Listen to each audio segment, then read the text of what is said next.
Hey, this is Jack, and this video is called 3 Ways to Know If a Guy Secretly Likes You. All right, welcome you all. Let's get straight into this topic. So if you are in a situation where you're wondering if a guy secretly likes you, or maybe you had an experience in the past where you never really knew, but you always had suspicions, here are 3 specific things that you can do to actually get you some clarity in this situation. So the first thing that you can do is you can green light this guy. Right? You can give him the green light, which means you let him know that you would respond favorably if he were to take you on a date, want to spend time with you, perhaps even make a move on you, right? So you could say to him something like, I would love to get to know you more. I would enjoy spending more time with you. It would be great to connect with you more, like outside of X, right? X being work or church or social group or whatever the context within which you've known him, and if you don't get to connect with him outside of that. So you're kind of opening the door, right? You're making it easy for him to progress the connection. Second thing that you can do to tell if a guy secretly likes you is you can ask him directly, right? The advantage of this is that it can save you weeks, months, and years, right? Because in a sense, there's 2 possibilities, right? One is that he actually doesn't, and you might be in a little bit of imagination or fantasy, right? That's okay, that's allowed, but we don't want that to persist for any longer than it needs to. The second is that you find out he actually does like you, and rather than, spending months and years sort of wondering about it, we can actually start to see if there's something here. So this is kind of like a cutting to the chase strategy. Now, the other thing is, if you ask him directly, now that might feel like a bold move to you. The reality is, I don't think if he really does like you, he's going to easily evade that question. Kind of meaning you're probably, from his response, even if he doesn't say something completely clarifying, you'll probably know, right? If he's kind of flustered or is sort of searching for his answer, there is a chance that he doesn't like you and that he now feels awkward. That's a possibility, but I think your intuition will let you know.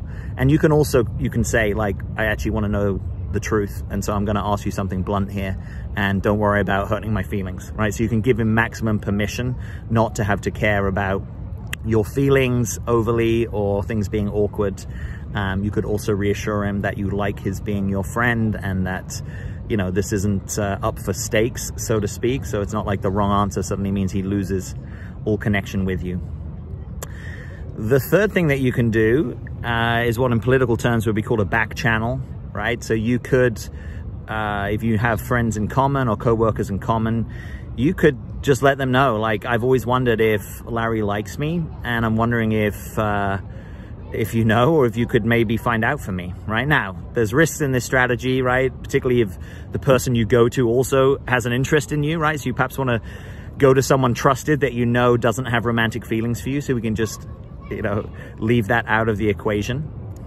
But this is an opportunity for you to kind of do things a little bit more discreetly and directly. It perhaps makes it easier for things to continue without awkwardness, right? Because you haven't gone down the route of being direct. I'm generally a fan of people trying to make an authentic communication when they can, right? Particularly if you are not so invested that if he says no, that the level of rejection would be hard for you to be with. But sometimes situations are sensitive, right? Sometimes there are work relationships in place, or it's a coworker, or it's a boss, or it's someone that is perhaps has a casual connection with someone else and so you just want to kind of play it sensitively and navigate the social situation with as much grace as possible. That's the advantage of the back channel, right? One of the reasons the back channel is done diplomatically and politically is that it also comes under what they call plausible deniability. So if a friend is asking, let's say you've got a guy colleague who's now asking this person you wonder if they secretly like you, whether he has feelings for you, he doesn't necessarily have to declare if that's coming from you, right? So he might just be saying, oh, I've seen you looking at Kate. I wondered if you were interested in her. And it doesn't really need to necessarily involve coming back to you, right? Albeit, I'm going to encourage you to play as sort of few kind of round the houses games as possible, but in some situations this might feel like to you is the best way of proceeding. Now, I'm going to give you a bonus fourth option here. So if you are wondering if a guy secretly likes you, the fourth thing that you could do is to actually make a reveal, right? So the making of a reveal is you revealing your own experience. And this is actually you revealing your experience before you're asking him to reveal his. And this is probably a higher risk strategy if you sharing with him that you have feelings isn't requited, and if that's going to be a big problem to you. But you could just say, like, I just want you to know that I've always admired you, right? I just want you to know that you've had my curiosity, and I've often wondered if there could be something here that's more than just friends, right? I'm gonna be direct with you, and I'm gonna let you know that I have a little crush on you, and I kind of wondered if you've ever looked at me in that way. Now, ideally, when you do this, you know, you're leading with your vulnerability. It will probably invite him to reciprocate. You know, he may feel a little on the spot or blindsided by this. But ultimately, what are we trying to find out here, right? We're trying to find out, the main sort of prize in this situation is that he's a yes, right? And if he's not, it also means you can start to move on, start to put your attention elsewhere, right? Not have to be in doubt, actually be in reality. So if you let him know that you have feelings and you don't get much of a clear response back, right? Maybe he says thank you, or that's nice, or oh, I knew that, or I thought that might be true, but he doesn't kind of reciprocate with any of his own inner experience. If you know, the days have gone past and he's not reached out to you, you probably have your answer, right? So no answer from him is an answer, right? No movement forward from him is an answer. If you're doing this, I would probably go for the short and succinct. So I wouldn't necessarily need to give him all the backstory. I wouldn't give him round the houses. I wouldn't be, you know, circumlocutory, talking all around the issue.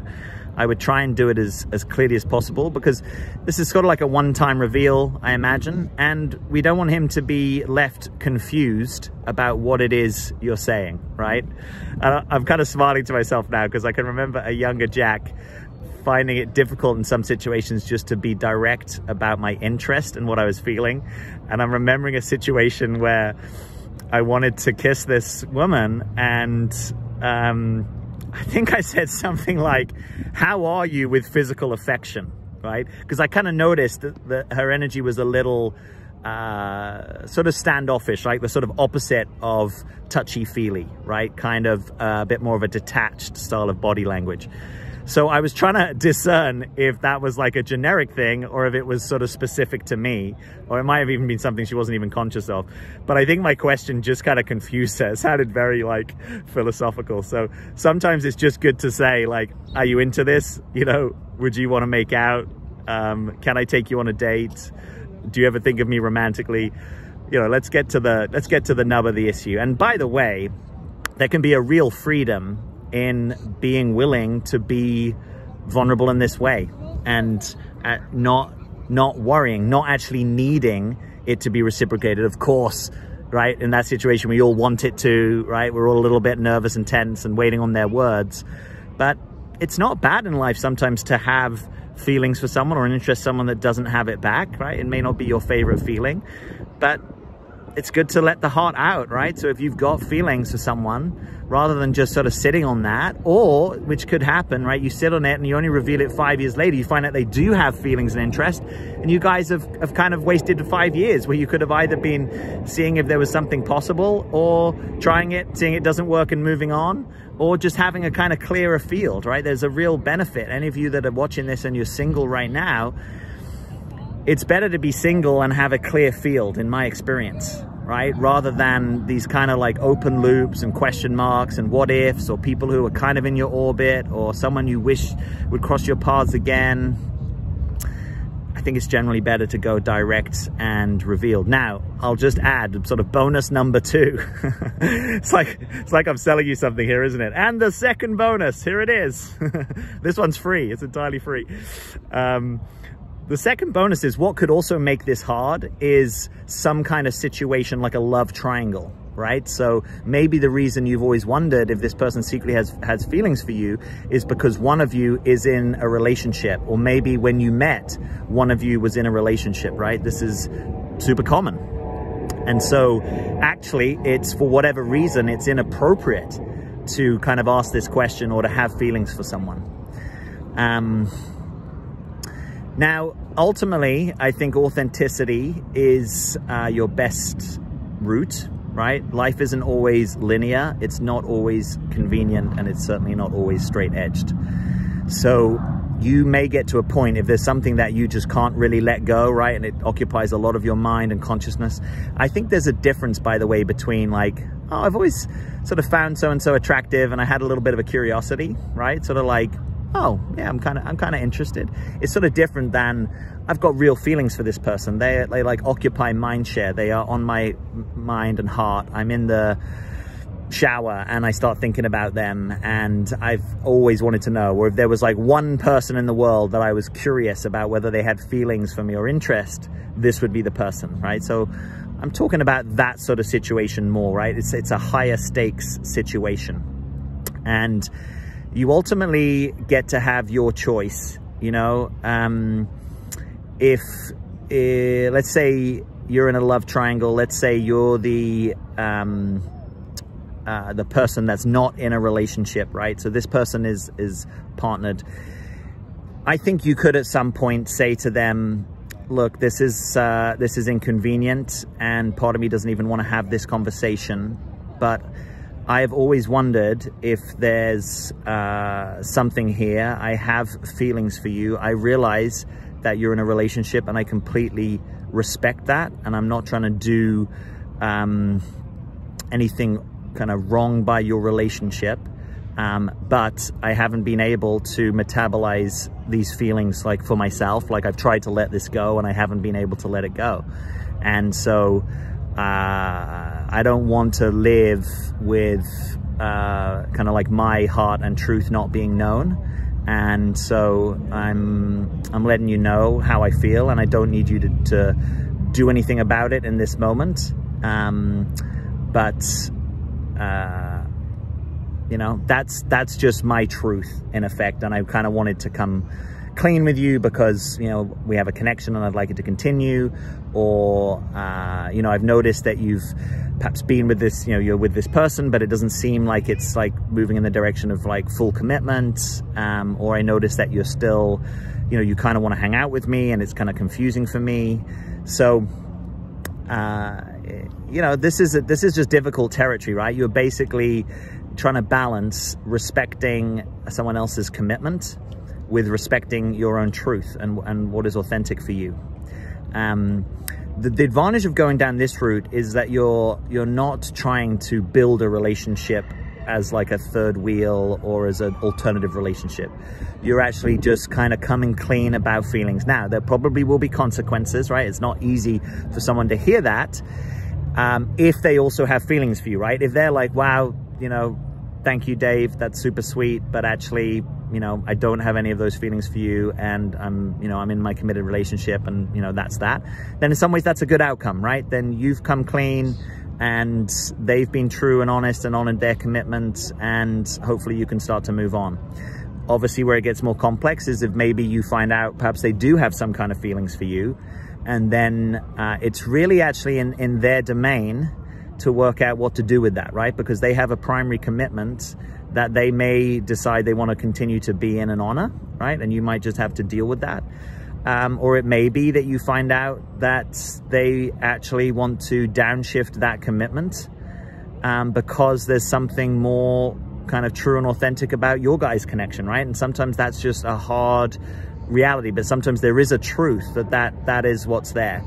But in that case, you give them space to figure their thing out, right? It's the same thing for those of you that have been in a connection with someone and wondered, like, will they ever leave their partner to be with me because they've declared they love me or they have an interest in me, but they never kind of leave. You actually let them sort their life out, which might mean that they re-honor their commitment and you need to let it go and move on. And that's difficult, but we've got videos on that. Or it might be that you let them figure their things out, and when they've figured it out, right, they've downshifted their connection, or they've, you know, asked to separate from their partner, then there may be a different opportunity, right? Now, people can be critical of this, right? No one in my experience goes, well, maybe that's not completely true, but like the vast majority of people that are coming to a channel like this, I don't think people go looking for this, but sometimes, you know, life is, you know, what it is, you know?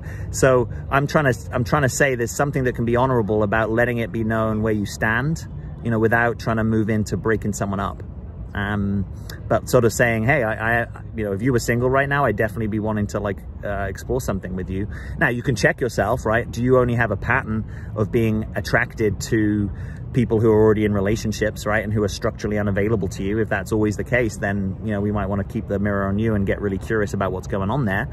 But if this is like a kind of a rare and unexpected thing, then check it out, you know, see what's real. Or if you don't want to go down the route of revealing or trying any of the other strategies, I would just finally say to you, get support. That's a difficult situation to be in. Get a coach, get a therapist, get someone that you can have a safe space to explore what is actually coming up for you, because it's got to go somewhere, right? We want that to go somewhere productive, where you can actually you know, get clarity, metabolize it out, feel the feels, right? Rather than it have to be just a part of you that is sort of always there and unexpressed. So lots of ideas in this. I would love to know, please leave me a comment beneath this video.